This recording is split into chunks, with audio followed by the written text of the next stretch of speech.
Exercise number 144 in your book is called Accidental Frère Jacques, and I've already gotten a lot of questions. Why is it called accidental? Was it accidentally Frère Jacques? Was it accidentally Brother John? And those are all really good questions. In music, accidental refers to any sharp, natural, or flat that's marked that doesn't match the key signature. So anytime, like, for example, in this piece, you see that we have F sharp and C sharp in the key signature, but then in measure 2, you see that there's an F natural. So that natural, because it contradicts or goes against what's in the key signature, that's called an accidental. So that's why it's called accidental Frère Jacques, because sometimes you're playing F natural, sometimes you're playing F sharp.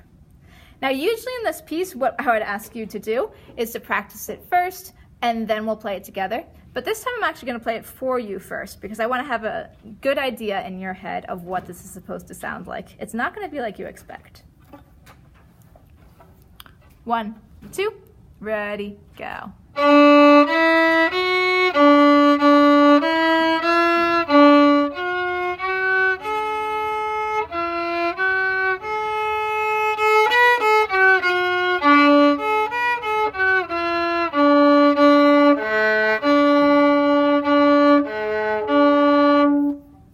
Now there were some measures that sounded perfectly fine, and it was like, oh yeah, that's Frère Jacques. And then there's some that sound super weird. So that's the measures we're going to talk about. Let's compare measures 1 and 2 first. When we have played Frère Jacques in the past, we have thought of measures 1 and 2 to be the same thing, but in this book, they are not. So you've got D, E, F sharp, D. Then how is the second measure different? It's this note right here. It's that third note. Instead of playing F sharp, you're playing F natural. So when you play the first measure, you use a high 2 fingering, placing your second finger on the second tape. In the second measure, use a low 2 fingering. Now, we have the same idea in measures 3 and 4. When do you play F sharp? When do you play F natural? In measures 5 and 6, how do those work? What fingering do you use at what time? And in the next 2 measures, what about those?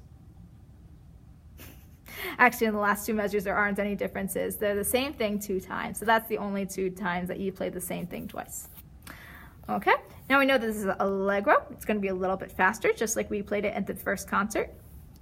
And then we also have the fun, once you get all the fingerings down, of switching dynamics. You start forte, you switch to piano. You go back to forte, you switch to piano. All of this ends up being a piece that's a lot of fun to play, and it's also a lot of fun for the audience to hear, especially if they don't know that's going to sound a little bit off. That would be really funny if they settle in and they're like, oh, Frère Jacques, I know this, and then all of a sudden you surprise them with an F natural.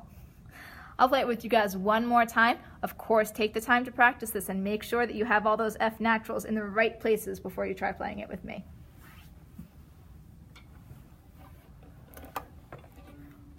1, 2, forte, go. Piano.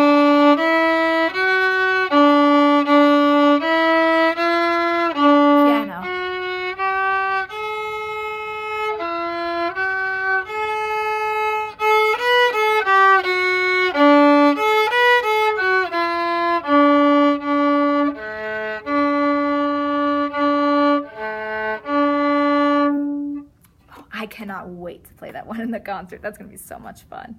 If you have any questions, please comment below. I'll be more than happy to answer them as soon as I can.